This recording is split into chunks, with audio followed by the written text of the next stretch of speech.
Good evening, everyone. Listen, I am so glad that you were able to join us tonight. I'm so excited about tonight because what we're going to do is we're going to continue the discussion that we had last week. Last week, we engaged in a COVID-19 discussion about emotional wellness. Tonight, listen, it's going to be amazing. We're going to discuss strategies that I believe that are going to aid us and going to help us to establish and maintain our emotional wellness. So this is what I want you to do. Go ahead and get your pen, get your notepad, get your iPad, get your phone, whatever you use to take notes with. I want you to get ready to take some amazing notes. I'm believing that this conversation is going to be impactful. Okay, come on into this conversation with us. So glad you could join us tonight. grief grief is a couple things to me. It's a beast, number one, but it's also a gift because it's grief is how we, for me, how I've been able to process pain, and I think God gives us the ability to grieve. And a lot of people, if we don't allow ourselves to grieve, um, if you don't grieve right, you don't heal right. I'm gonna say that again. If you don't grieve right, you don't heal right. And so in order for us to heal right, we have to grieve right. And the wrong way to grieve is to try to deny it or to try to stuff it. Mhm. Back to your point, Phil, um, and Lana, all the incredible things you just told us was just awesome. But we have to allow ourselves the space to grieve. Now, for me, I have to stay in control of that. I have known God long enough, and I've known his faithfulness long enough, and I've known his word long enough not to allow grief to consume me. You have to be the watchman on the wall. Okay, let me just say that. I think that's important. Losing like my sister, like my mother, and even in this point of not being able to go to church, I'm getting to the point where I recognize grief when it rolls in. And I also have to remind myself, now you have control over this. It's like depression. If you give it an inch, it will take a mile. It's very real. Grief is very real. But I choose to say at some point in the process, if I feel like crying, I'm gonna cry. But I also choose to say, but you know what? This is the good thing about that. This is the good thing about this. You have to come to a point where you stop and you remind yourself, yes, I'm isolated. I'm in a house. I can't necessarily get out. And even though they're lifting some of the restrictions, we still have these things in our mind that says, no, what if I go out and what if I cross paths with somebody? So to me, you can lift it all day long. I'm still under house arrest. But it's like you can tell yourself, yes, I'm isolated, but then you can say, but you know what, look, I'm isolated at home. I got all the clothes I need, I got the books I need, I've got things I can do, I can do, get on my to-do list. I mean, it's not like we're in a prison cell somewhere. Okay, so you have to remind yourself, you know what, it's not fun, but it could be so much worse. Mm. It could be so much worse. That's when I say you have to stay in control of that thing. You have to remind yourself of the goodness of God. Yeah. And you have to speak to yourself. So it's not just about our perspective, but it's also about what we say to ourselves. So give yourself that time to grieve, but don't let it push you over the edge. Let it consume you. Stay in Oh Yeah, man, that I is. want to. You know, I Joe, just go want to ahead. say that grief is it is a gift, and I think that COVID-19 has presented some unique challenges even to the grieving process because memorials and funerals are the like initial step of the grieving process. It's not the end of Yeah. the grieving process. It is where your mind comes to terms with the loss that you suffered. It's a reality, leveraging moment. Is where you can stop the denial. Even though we can go into denial later, a funeral makes you handle and see, and it makes it very tangible, your loss. And so we have people who are not able to go through that process. So then this denial thing can last longer. We've had people in our grief and loss class who have saved voicemails or who have kept the phone on so that they could hear this voice or have watched videos over and over and over. And without this tactile piece of data for your mind to say this really happened, sometimes it pushes a person into it. So I think my point here is we need to be preparing ourselves to offer long-term care because this trauma is unusual and it has a distinct DNA. Grief has a DNA anyway. People in the same family, raised by the same parents, exposed to the same culture, will grieve differently. But then there are people who have had to bury loved ones from a distance while wrestling with COVID-19 in their body. So then there's the fear that what happened to, it's just been so complex. And to talk about the loss of celebrations, high school seniors look forward to prom. Every TV show has a prom episode. Every TV show shows the graduation, tossing the cap. People have worked from high school to doctorate level education to really have it, because we put celebrations in our society from a funeral to a graduation to a prom because they help us define periods of time in our lives. They book in certain moments in our lives so that we know I've gone from this phase to the next. And so because this has been such an unusual year, there will be some blurring of these lines, some blurring of some things that I'm able to define in my life by my graduation or my graduation speech or the party I had afterward is being now defined by COVID-19. This year's it's been given to that. But I think when we talk about what Pastor Jamie said, cognitive reframing, that we'll have to be able to offer continual care for people whose trauma may not be on the surface, whose trauma may not be readily perceived. You know, you lost your mom and your now you're at home with your kids all day. You lost two relatives. But so that space that we would normally have to get away or get out the house or go walking through the store to just give ourselves a moment of clarity, a lot of that. So as people of faith, all of our messaging, our support, our counsel, our preaching is going to have to be able to wrestle with the fact that people are in traumatic circumstances. I think about even our Pastor Travis being at home with his father for 2 months, you know, going through that end of life process with his father, being a faithful son, and then coming home to this. And his normal, and I hate to speak for him, but his normal things that he would do, like go to the gym, his normal outlets to kind of process emotions, we're going to have to be able to check in and check on and undergird people through, who knows, because now they're saying the school may not be open in the fall. But I think Pastor Brady said it to us on one of our executive meetings, this changes everything. And we're going to have to redefine how we support people, because slapping your neighbor and giving high fives, and not that we've never been at church, praise God. You know, we've never only done acts of faith. But I love when Pastor was telling us, she said, I don't know what's coming, but I just feel a wave and a need to prepare ourselves to support people through emotional health and mental illness. I don't know what's coming down. She said, I'm glad we're doing the grief and loss class, but I really feel like there's this wave coming. Who knew that it would be this?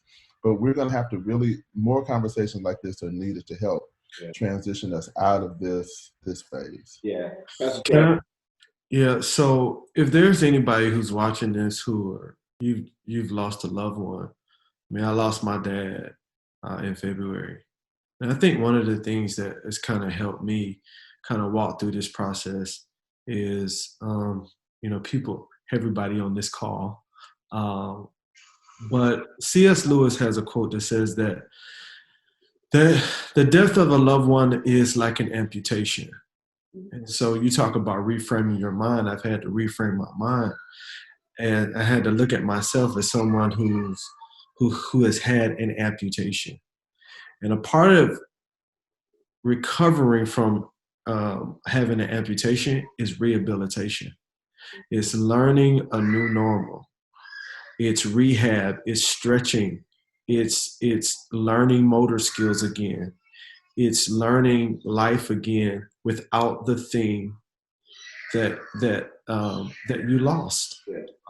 And I think people, if you're watching this, It's learning, it's rehab.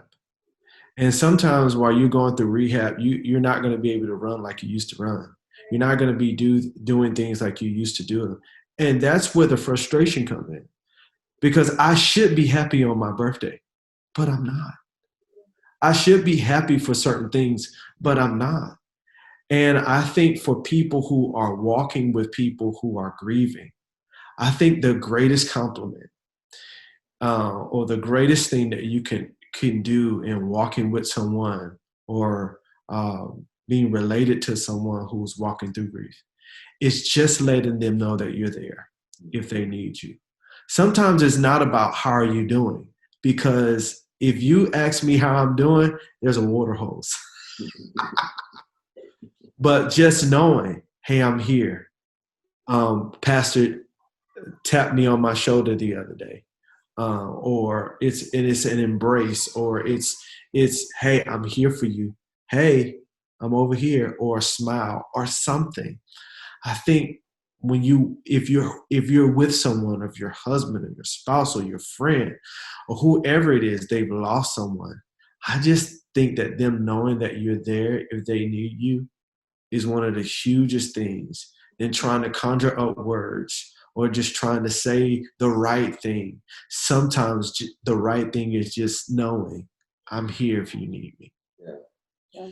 So good, so good. Dr. Hope, if you can speak to grief, because we dealt with, like the loss of a loved one. I think Joe kind of dealt with even our kids. I have Jaden's in the 8th grade and he should be graduating and get ready to go to 9th grade, but he can't do that. And I'm grieving over that right there. Senior proms and all of that. Can you speak to grief and how to cope with it, with loss as it pertains to, like, maybe it's a loss of my career or the new norm? The norm is completely changed. How do I cope with that? You guys have all said some really good things. I'm just sitting here taking notes. I feel like I'm at a Bible study. I'm just learning. I'm loving it.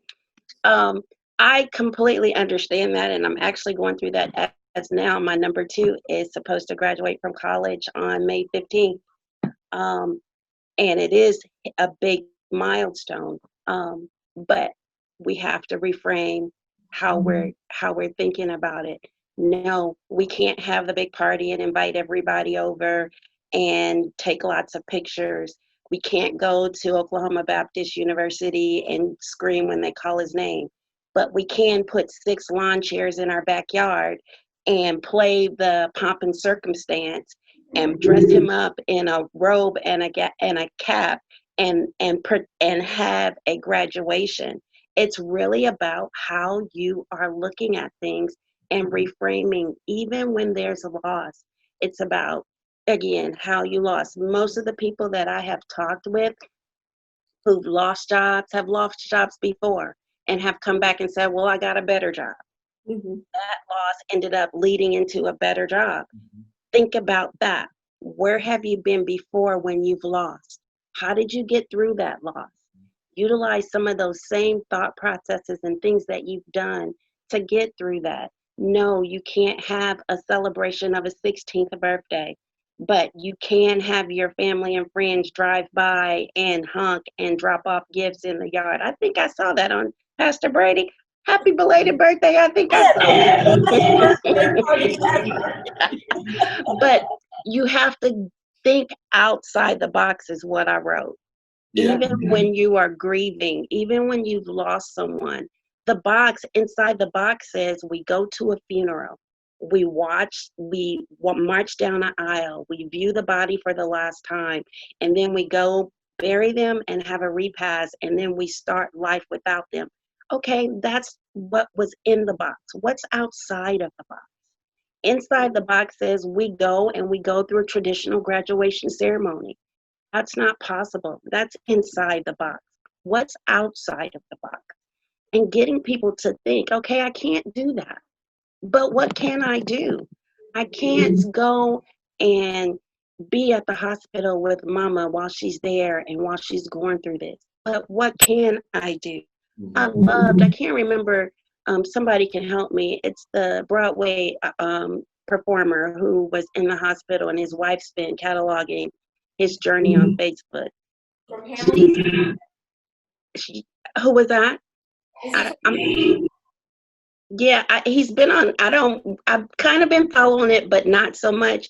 But I know that she's been going to his to the hospital, even though she's there, making these videos and dancing outside and getting other people to dance and doing all these different things, so that when he wakes up, which praise God, he did wake up, she can say, "This is what I've been doing." It helps her, and it lets him know that she was there all along, even though she wasn't physically there. So we have to reframe how we are thinking about things, think outside the box. And again, go back to what I said. It's just a period of time. All of you who have little kids, I don't have little kids, but your kids this is their normal now. They're not going to know anything different than the changes that are coming. And it's going to be a smooth transition for them. Joe, your kid doesn't know anything about before. He doesn't remember when grandma wasn't reading to him. All he remembers now is that every night grandma is reading to him. They make the transition much smoother than adults to change. And that's a big thing. That's a big thing. Oh, I love that. I love that. This is great stuff, guys. I mean, I'm sure this is helping. It's going to have so many people. Okay, I'm excited about this next question. All right. How do I deal with the guilt of stepping back from my essential job to take care of myself? How do I deal with the guilt of stepping back from my essential job to take care of myself? Gratitude replaces guilt. Okay. Gratitude. Right. Everybody get your pen and write that down, because that's a sticky statement that should be on somebody's refrigerator, or I don't think anybody does it anymore, but okay, go ahead. Gratitude replaces gratitude. Guilt. So good. Elaborate. Gratitude. I am so grateful for this opportunity to step away without having to take vacation, without having to feel like I'm letting a whole lot of people down, to take care of myself. I'm grateful that for the last 10 or 15 years, I have been getting up at 7 o'clock, going to work every single day, punching the clock, coming home. And God, you thought enough about me to allow me to be home with my kids. Yes, I'm working, but I can hear them in the other room. Everybody's safe and sound. Gratitude is what replaces guilt in this particular situation. Ooh, that's so good. That is so good. Guilt is one of those silent killers. You can't see it on the surface. It lurks beneath just everything, and it robs you of joy. Yeah. It robs you of peace. It robs you of hope. It robs you of pretty much every good thing that God is. I'm telling you. So I love, you have to be. It is a discipline for me to look at my day, and instead of focusing on what's wrong, let me find the things that I can be grateful for. Yeah. Like in the middle of this quarantine, my story, I've spent the last 20 years of my life on the road, being away from my kids and being away from Tina. So what this has afforded me, I've had to look at it and say, man, this is a gift. Mm-hmm. There's no more lobby calls. There's no more, airplane food. There's no more sound checks. There's no more, me and Pastor Brady getting in the car at 11 o'clock at the church and getting back to the hotel and getting up at, it is literally, I get up, I wake my boys up, we do school together. So it's a get to, not a got to. Mm-hmm. Has become my mentality. Like this right here is a get to. And so I love that gratitude, replaces guilt. I encourage anybody that's struggling with guilt to really take that, consume that, eat that, allow it to be your mantra for the next year. Yeah. Gratitude replaces guilt. Pastor Lana. I was just going to say, I have a sign. It's a Hobby Lobby sign. Hobby Lobby. Okay, you got stock in Hobby Lobby. In my kitchen. In my kitchen, it's a sign that says, gratitude turns what we have into just enough. And I think guilt tells us we're not enough. Mm-hmm. But gratitude tells us we have more than enough. Absolutely. It's a heart of gratitude, and it's not just an action, it's a mindset, and it's a heart change. What it does is, it, like you said, it replaces guilt. And when I think of guilt makes me feel less than. It makes me feel like I am not enough, I'm not measured up, or I haven't given enough. But the taking on the mindset of gratitude and everything. And when we were little, pastor used to or mom, she used to tell us, like, what it means to be blessed is to be able to make more out of than what you have. Mm-hmm. And that's a blessing when sorry, I'm not saying it right, but make more of. When you are blessed, it's because you're able to take what you have that's little and make more out of it. And when you kind of equate that again to this feeling of guilt, that's such a feeling of condemnation, and it's a device that the enemy uses against us that divides us from purpose. It divides us from gratitude. It divides us from each other, because sometimes guilt can cause you to isolate. Guilt can cause depression. Guilt can cause all kinds of things to me. And I think that that was so great what you said, because overcoming that feeling of guilt. Now, I mean, we're all human beings, and we all feel sometimes from time to time we've let someone down, or we feel guilty about something. But that's a natural feeling. But when you allow gratitude to rise to the surface, it overpowers that feeling of the enemy or that spirit of the enemy trying to tell you you are less than, you'll never measure up, you'll never get better at this or that. And so that gratitude piece, that is huge. Yeah. That is so huge. And if we can take that mindset on in everything that we do, we're combating the lies of the enemy, the tricks of the enemy that tries to sow division. Oh, that's so good. Hope. Pastor Jeremy, and then we'll move to the next question. I just love that. During this pandemic, gratitude, it grounds us, it centers us. It allows us to appreciate the quote unquote small things that are really profound in our lives. Yeah, man. It allows us to appreciate relationships, friendships, quality time. It allows us to just continue to see, hey, I don't need that. It allows us, the Bible talks about abasing and abounding. It allows us to be content. Things that we may have needed, thought we needed, we don't really need. And so I love that. Gratitude really does replace guilt, and it does ground us. It allows us to think about things that really matter most. Yeah. And just so grateful for that. Thank you, Dr. Hope, for sharing that. I love the grounding ability of gratitude. Thank you. Wow. I did want to ask really quickly though to Dr. Hope, because I think a lot of the tools that we're giving are in consideration that you do have a stable emotional state, that you have a strong will, that you have a mind that's able to process complex emotions and put them in the right containers. When you're not emotionally well, those containers and those lines can be very blurred. So I wanted to ask, as the resident, counselor therapist on the call, what would you say to a person who has a complex set of emotions, or depression makes them already low? And so the idea of coming into a complex situation like this makes them feel overwhelmed, or they don't have the tools to cope on a regular day. And so the complexity of these days has really thrown them for a loop. What would you say to a person in that state? I wouldn't say anything different.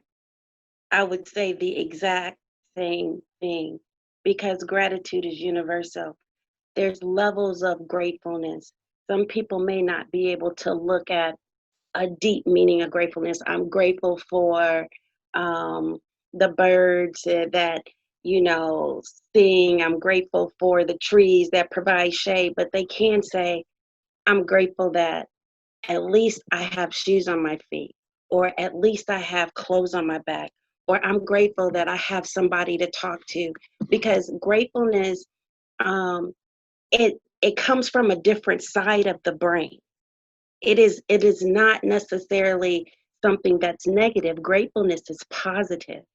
So even if I can get them to stimulate the positive side of themselves, and everybody, I don't care who you are, there's something good in you and there's something positive about you. And if I can help them to tap into that, to somebody who's hopeless and don't have anything, if they can tap into something good about themselves or something positive in their lives, it may just be enough.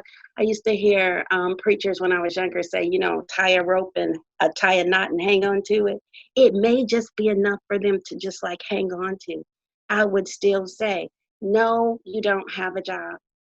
No, you lost your job and you don't know where your next meal is coming from.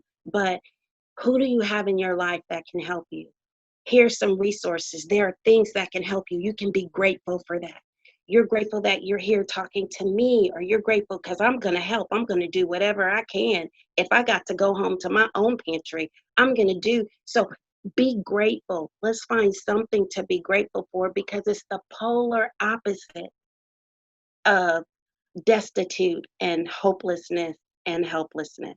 So it wouldn't be the same level that we're talking about it, but it's still gratitude that's going to help them to get through to the next place. Because I'm not I'm a little intimidated by all these preachers up in here. I'm not a preacher. I don't know, you're preaching. You know the word. You know the Tell them word. use what you got. I do know the word. That is true. But, that's what God abounds in. He abounds in gratefulness and gratitude.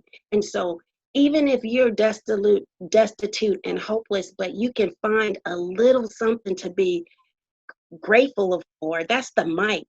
Yep. That's the might that the Shunammite woman had. That one little tiny piece of thing.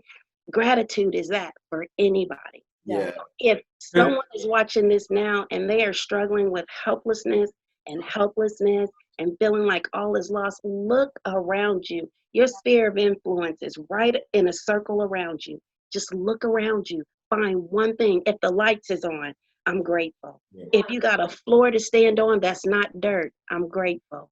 If you have warmth and you're not standing out in the freezing cold, or you're not over hot like I'm sweating in this office, I'm grateful. Find something to be grateful about. Hold on to it. Thank God for it. And He will start to show you something different. He might send somebody right in front of you to do what you're expecting Him to do. Yeah. In everything, give thanks. In everything. For everything. But In everything. In everything. Yeah. Absolutely. Yeah, that is so good. Okay. Chris, Yeah. Chris, I let me add this. I think many times when we talk about the self, our job versus ourself, could it be that we make the wrong assumptions about the job and ourselves? Could we make the wrong assertions about who we are? And this time is such a beautiful moment of gratitude to reconnect with who we really are. I think what Dr. Hope is saying is just so profound, because it's so easy to get lost in what we do and lose sight of who we are. Mm-hmm.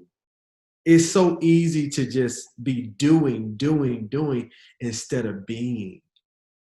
Yeah. And we get lost in it, and we get lost in the comparison trap. We get lost in expectations. We get lost in assumptions. We get lost in our very own assertions about ourselves.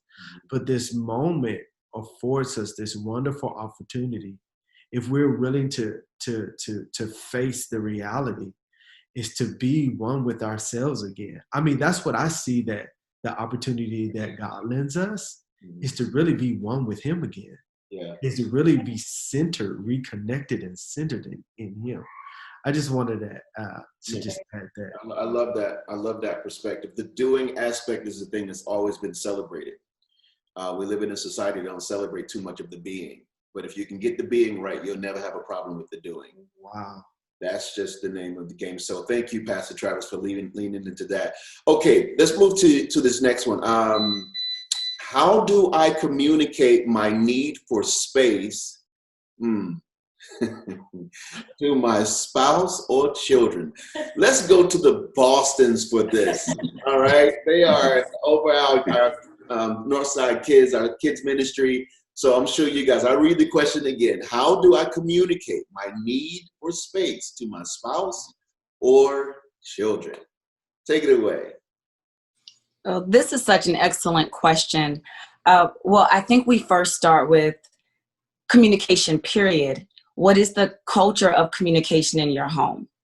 And I think being able to be honest about what you need as far as what space even looks like.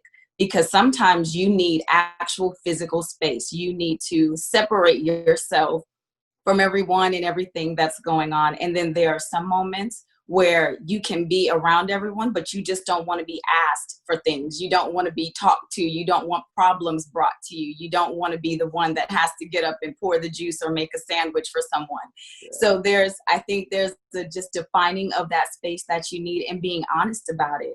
And I would say from parents to the kids, I think that has to be a culture that it's never too late to set that, sitting your family down the way my husband did for us and said, we're going to talk as a family and we're going to establish some ground rules for what everyone needs. And this was before COVID-19. But again, like he'll say, it's never too late to begin that conversation of communication.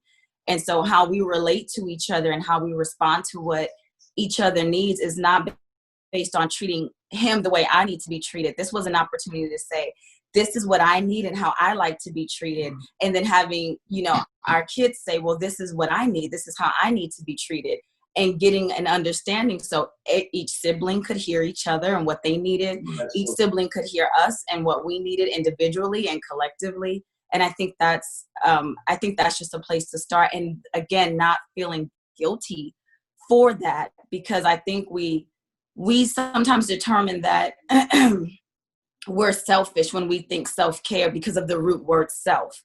But the truth is, we're no good to anyone else if we're not healthy ourselves, if we're not in a healthy mental state, if we're not healthy physically, and deciding what self-care means. Sometimes it is very healthy for you to step away from a really intense moment in your house. It's a good idea to do that. That's helping you. If you're physically needing to take more vitamins or eat better, it's healthy to step away and say, I'm not going to work through 11 to 4 and miss an opportunity to have a midday meal altogether. That's not wise, and it's not good stewardship. Like that's been mentioned several times on this call, being a steward in every season, but also in every way. And so people are God's greatest commodity in the earth. He cares for us more than anything else that we do. And so taking care of ourselves and each other should be a priority. And so communication. Yeah, I totally agree. I would also say being proactive too, because I know there's some times where you feel like, you know what, today I just need a moment. And so if we can be proactive in our communication and saying, hey, kid, before anything gets started, before anybody even comes to us or to you, you can just say, hey, this is what mommy needs, this is what dad needs today. We're going to hang out, but I just need a moment right now. Being proactive before they come. So that way, in a reactive aspect, they don't feel rejected when they come and say, Dad, I want to play, or Mom, I need you, Right. And then you didn't communicate to them that you just needed a moment. And now their feelings are hurt because we didn't take the time to discern today is that day. I'm going to need some time. And so being proactive in our communication with I always want to be with her, but I also discern, hey, I know that today might be that day, or she'll go out on the back porch. And what I'll do is I'll go to the kids and say, hey, listen, let's do something. Mommy's hanging out. Mommy's cooling right now. Just let her chill. Or Symphony just don't bother her today. Today, leave her alone. I'll help you with what's needed. Mm-hmm. And then also having that conversation with our children and letting them know, hey, we're in this together. We have to take care of each other. We have to take care of each other. And so when we created this relationship agreement where we talked about treatment, allowing them to voice to each other how they wanted to be treated by each other in a proactive way, they were able to hear what each other needed. One of the things Zoe shared was that she wanted to be treated like she mattered. And so now our kids know, hey, I do need to make sure that I treat the youngest one in this house like she matters and not like she's a nuisance or whatever. But I definitely think that being proactive in our communication with our children will help us when we need a moment to have space or relax. Yes. Yeah, I love that. I think it's important that we all understand what our individual aspect of margin is. Margin is simply the distance between my load and my limit. And we have to be able to distinguish what that is. I need to know what margin I have. Tina needs to know what margin she has when it comes to our kids. It's very important that we have that level of awareness so that I shouldn't be pushed to an edge and then it catches me by surprise. I should be able to, okay, yeah, let me build these things. So I love you're talking about the proactive aspect. You know, if anybody been on the airplane, the first thing they tell you about this whole mask situation is, make sure you put your mask on first. Yes. Then put it on your child. I often thought that was like, man, that's cruel. I don't know if I would do that if something happened, but it's like, no, if you don't survive, then they won't survive.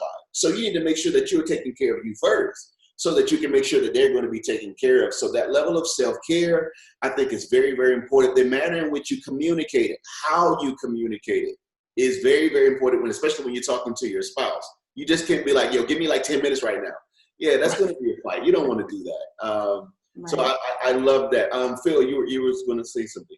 Yeah, I was going to say the church finger approach doesn't work. So it doesn't make you invisible, like just walk away.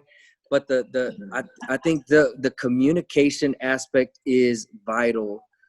Talking to your spouse and just having conversation. Hey, this is how I'm feeling today. If you could take some of the load today, that would really be great, because I really need to work on myself. Really need to clear my mind. I really need to focus on this aspect and helping each other. And we say it all the time. And it may sound cliche, but like it's the God honest truth. We are better together, and we can do more together, and we can carry the load absolutely together. And it helps to create to avoid this burnout. Like she's not going to burn out, you're not going to burn out, because we're carrying this load together. And sometimes we need to take a break, and I got it for a little bit, but I can't hold it for too much longer. So I got this, get you together, and then we can continue to carry on. But I tried the church finger approach, and it just didn't work. It doesn't work. Hey, You know Chris, what I I wanted do? to just You know what I do? When they call Dad, I go, he's not here. I never know. That's the God honest truth. I was over his house the other day, and that's exactly what he did. He was like, Daddy's not home. He's not here. That's He's the letter.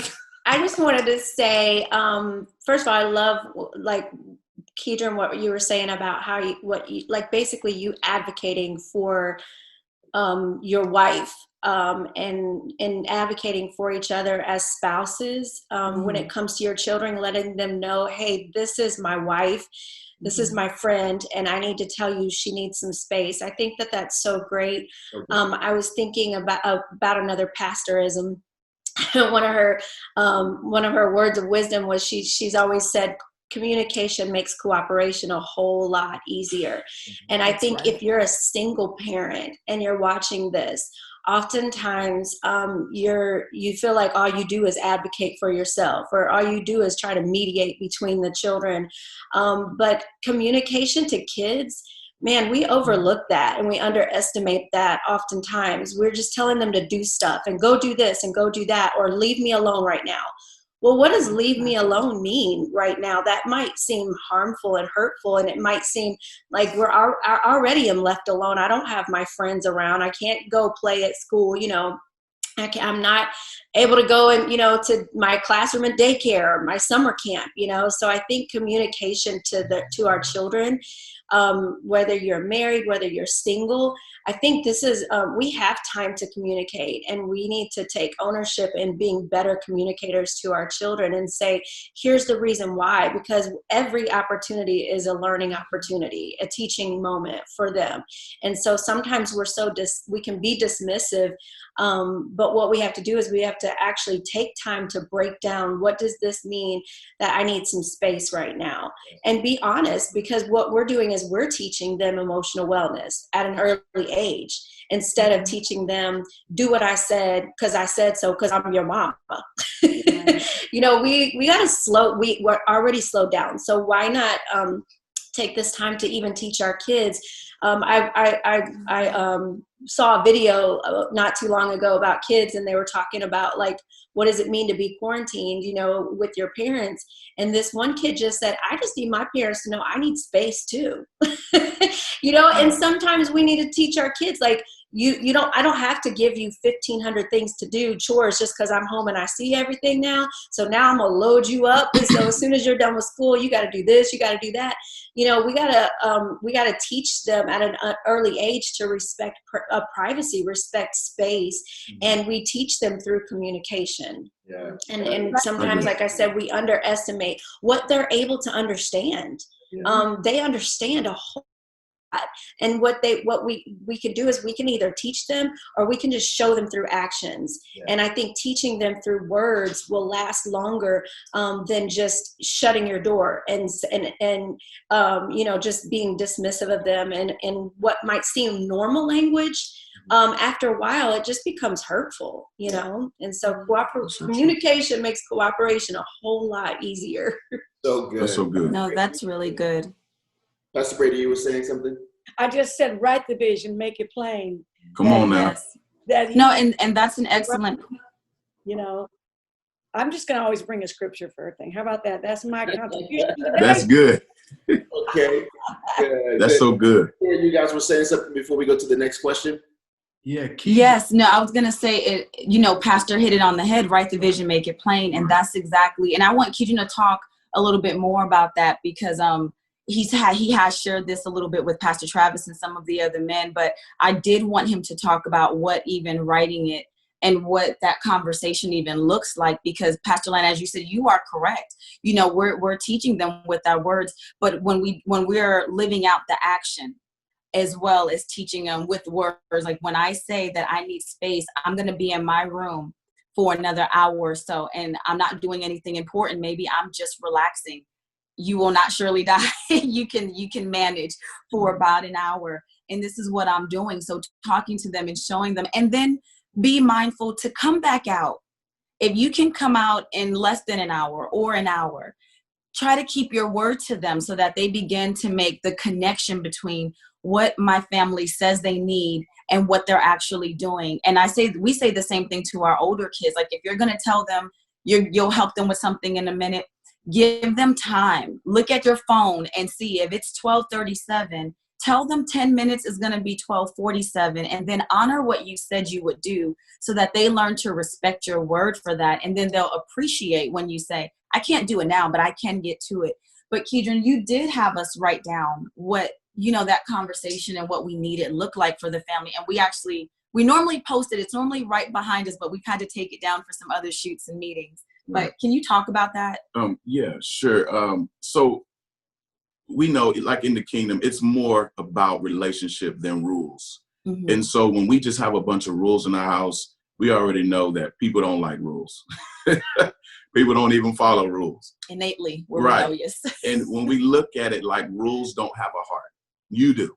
Like, so relationship wise, so if we do have a rule in our house, which is fine, I think expressing how, like, the violation of that rule makes you feel, like when you ask them, you know, to give you, not necessarily like it's a rule, but you ask them to give you space. Right. So if they violate something that you are asking them to do, expressing how the violation of that rule or expectation makes you feel is a great way to give them an understanding. Okay. You know, like, if they're not giving you space, you know, I feel like y'all don't care about me.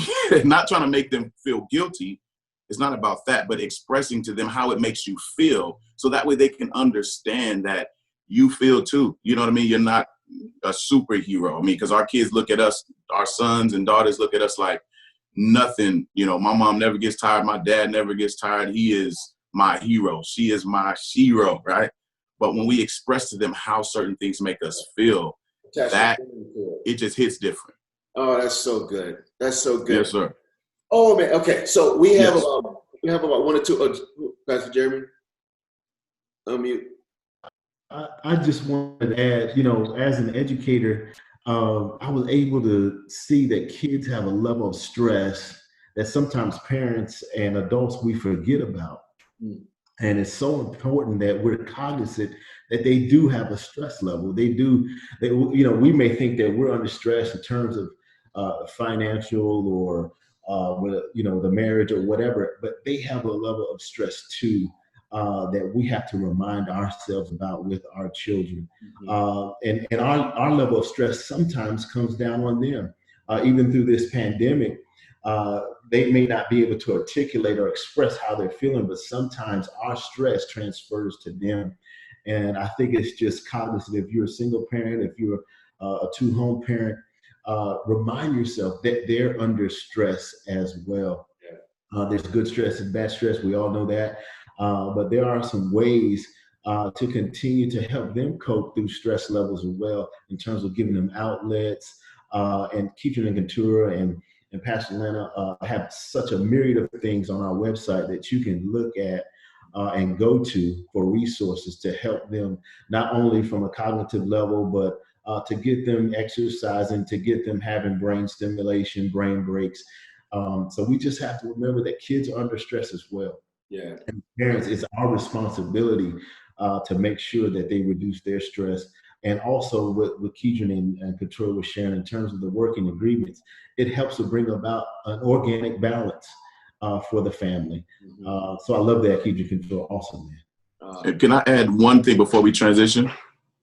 As far as that relationship agreement, there's 4 quadrants where our kids have an opportunity to share how they want to be treated by each other.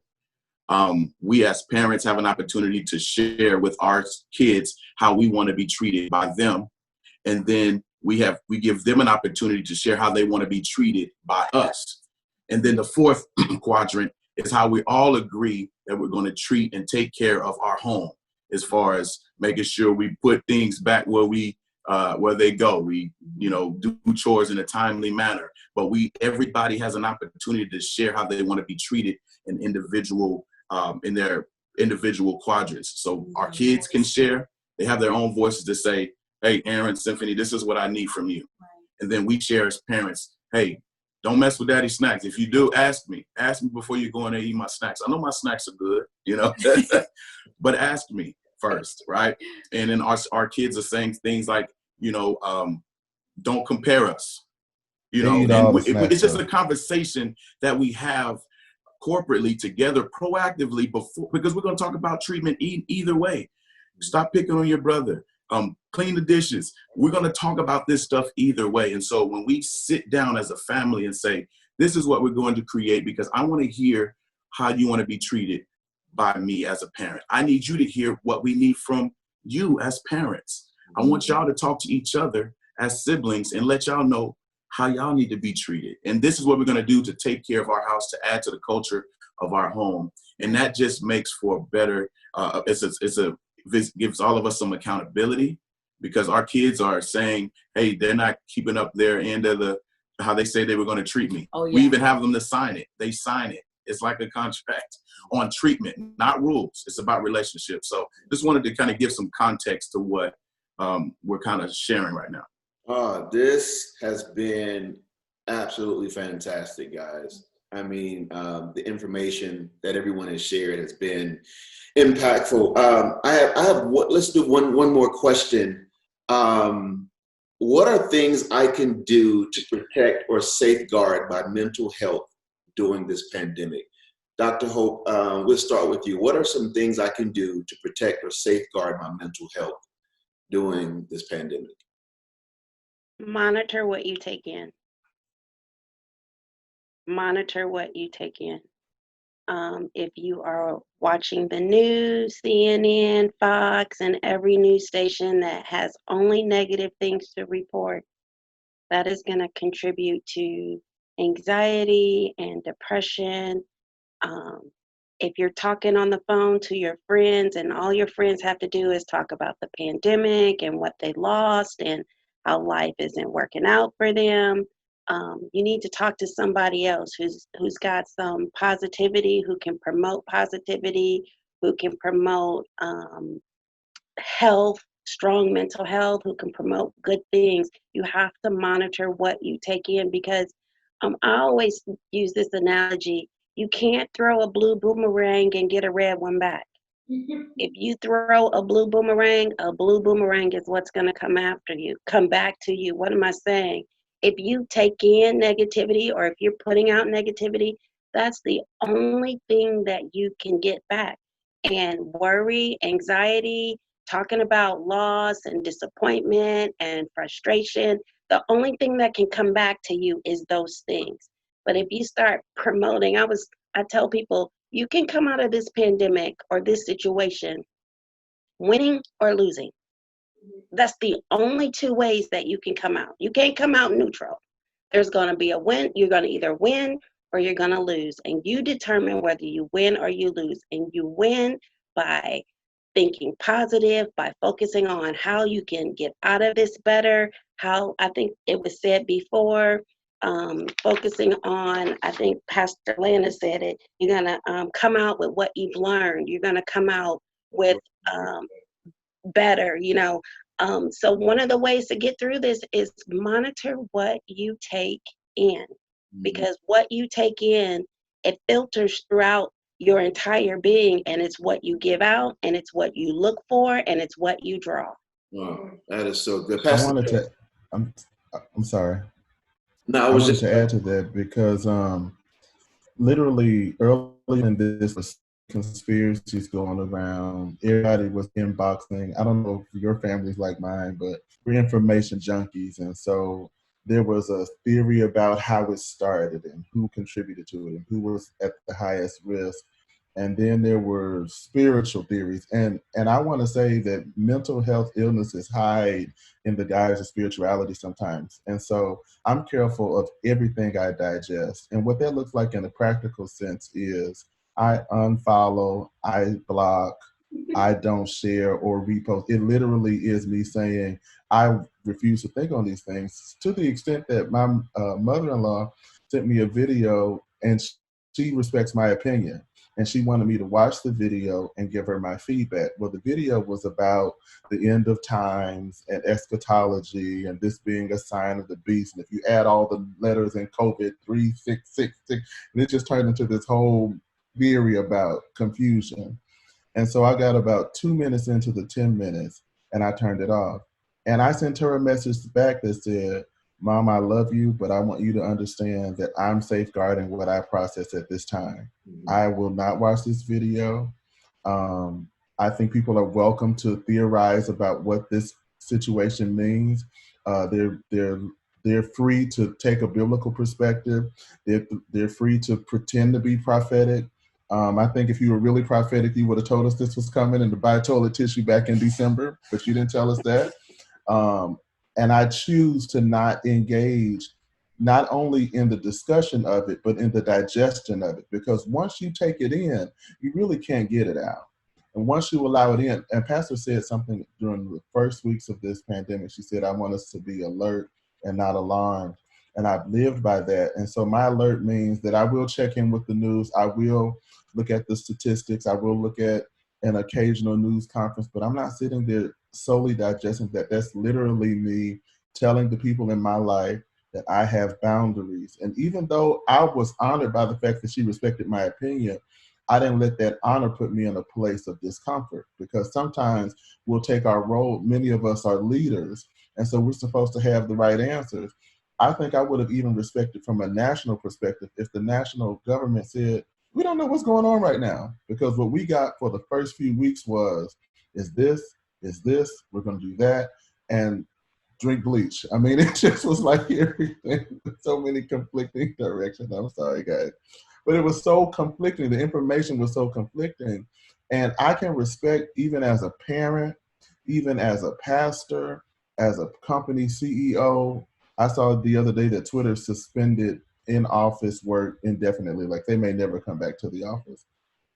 I would respect someone that says, and we've had leadership that has led us with a skillful hand. And Pastor, you said so many great things. The first week we met, we did meet on site because we were so uncertain about how we were positioning. And she said, when uh, your words matter, and I probably can't quote you directly, but you have to weigh the value of your words. When your words carry weight, you have to weigh your words. You have to weigh the value of your words. And so while she was very intentional about the things she said, I could respect the fact that she didn't lead us from a perspective that acted like as if she knew everything.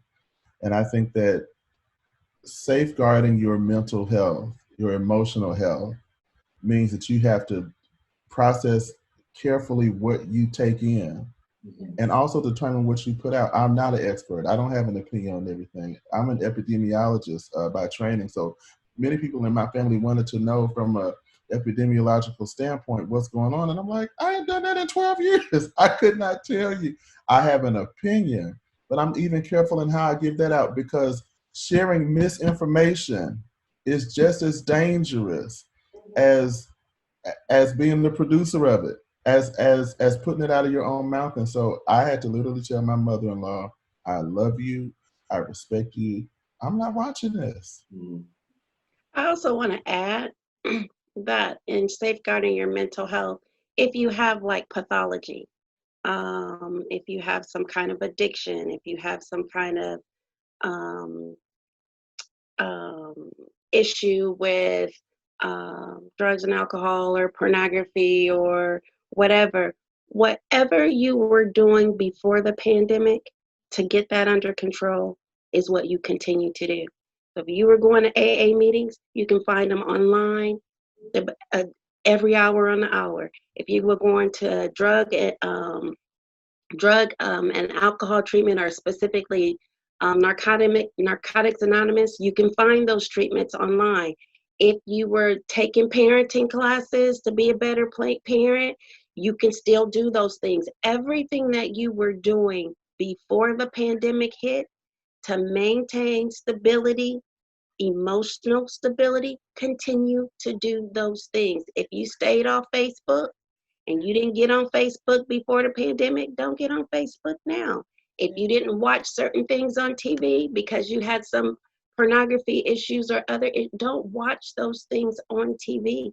The same thing that you're doing before, the efforts that you were making to maintain stability, continue to do those things. There are so many things available online that will allow you to be able to step in line, and you might want to start doing that, because that's probably going to be the new norm.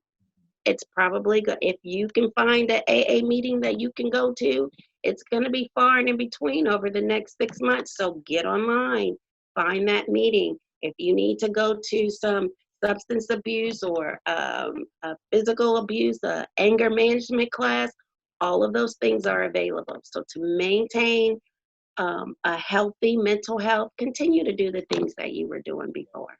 That is so good. One thing I just want to echo that. One thing that I say to myself is you control the controllables.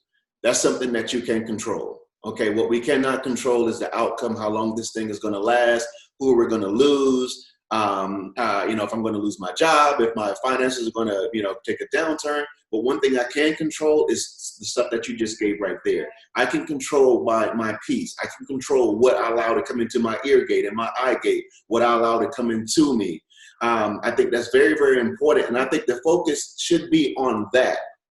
It should be on what can I control. I share this with some of my friends. I get up every day, and the way I start my day is with a piece of paper.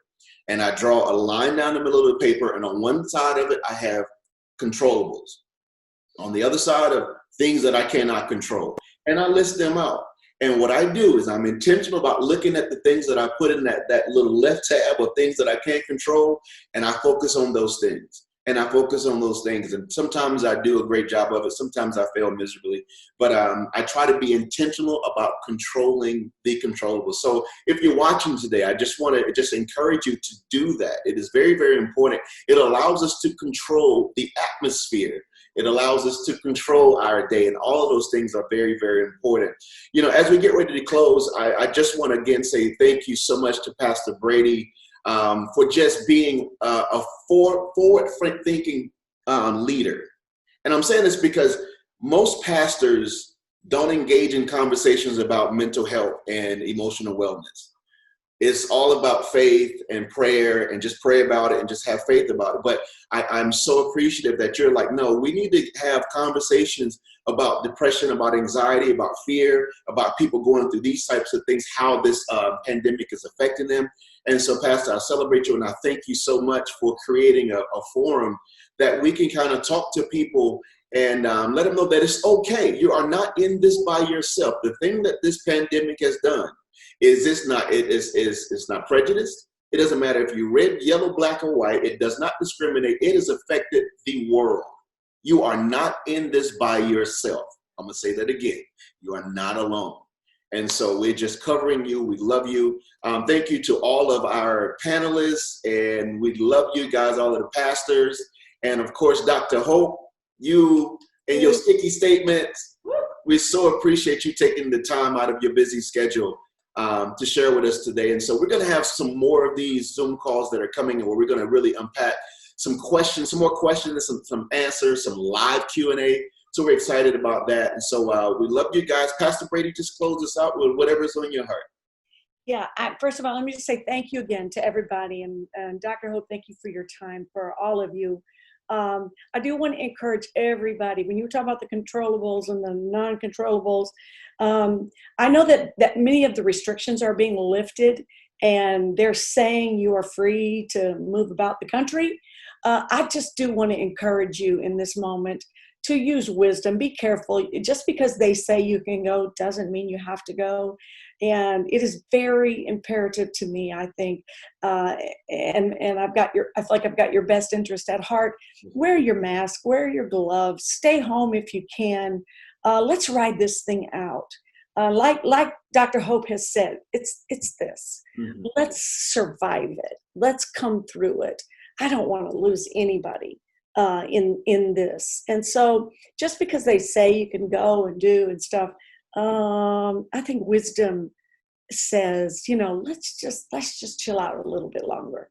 We don't have to just be driven to do things. So I want to encourage everybody in that regard. I love you, and please know that we're praying for you. If this has blessed you, can you just send us a note, put something in the comments or whatever, just to let us know, because I don't want to type everybody's time trying to answer questions that y'all are not asking. But I believe that this has been a blessing to you, but I want to know that. So let me know.